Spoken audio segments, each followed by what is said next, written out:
episodes. Like, to Joss, vampires are supposed to be ugly, dangerous, and very quickly dead. Because they're a metaphor for all of the problems that you face when you're going through your teenage years. When you're trying to realize that the world is messed up and not give up on the world. And so he got talked into the character of Angel by David Greenwald, his writing partner, one romantic vampire. And he was very reluctantly agreed to that character, and of course that character shot through the roof. And so he was like, to David, he's like, that's it, no more. And then he actually wrote Spike, but he didn't expect people to react the way that he did. So I remember Josh coming up to me and just going, I don't care how popular you are dead. You are not taking my show, you are going to die. So, and I was like, dude, it's your ball, man. I'll play as long as you want. So I basically hid from him for like 6 years. Hoping he wouldn't notice, I guess, I don't know. But then when I got on Angel, the character functioned as a doppelganger to the lead. And the doppelganger is like the reverse of the main character, or the character who, like the main character who makes different choices, but he basically reflects back on the main character. So I was suddenly in the middle of the mix on Angel, and I had a lot more to do, so that was just awesome. But in my mind, it was always the same character. But yeah, Josh would come up to me every year and say, I have no idea what to do with you, man. I have no ideas, I don't know what we're gonna do, I'll try to think of something, and he would leave. And I'd just be like, I have a contract, he has to pay me, so whatever. You're welcome. Hi. Hello. I was wondering if you could tell me about your favorite moment during your time on Torture.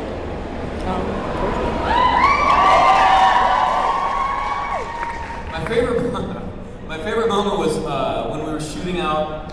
We were out in the middle of a cow pasture up in Wales. It was like just breaking dawn, so like 6 o'clock in the morning. It was really wet. There was cow dung everywhere. And John Barrowman, he refuses not to have fun. He realized, like in stage, we both come from stage again, and there's a saying in theater that no one watches. It's called a play for a reason. No one pays to watch you work. They pay to watch you play. So for John and I, the harder the circumstances, the more maniacal we get in having fun. So he and I were jumping around like leprechauns all over the heath. They could barely control us because it was really pretty miserable, to tell you the truth. And I remember the kid that was playing his younger brother had just come from acting school, and he was super serious about his craft, right? And he's sitting in his chair going like this. And I go up to him and I go, I bet when this episode is over, you're going back to the theater and you're never coming back, are you? And he goes, how did you know? So I explained to him how having fun is actually his job. But he never got out of the chair. But yeah, that probably was one of my favorite moments. Yeah. How you doing? I'm doing pretty good, actually. The 5-hour energy is kicking in. My question is actually, Kiss the mic, bro. what were your challenges when you first started out as an actor? What were the biggest challenges you had?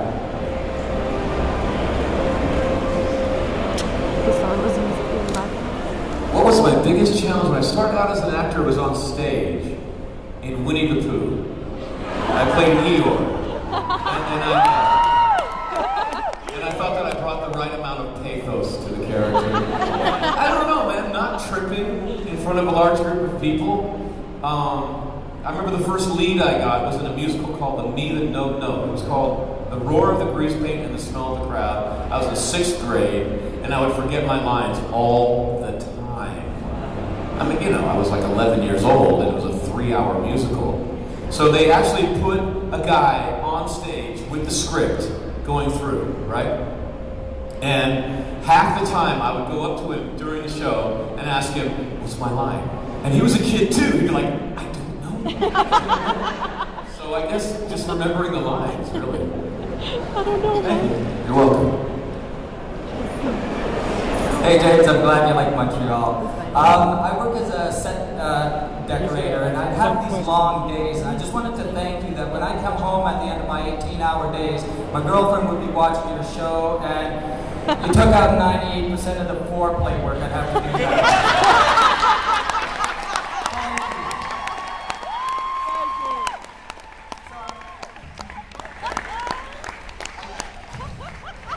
You're welcome.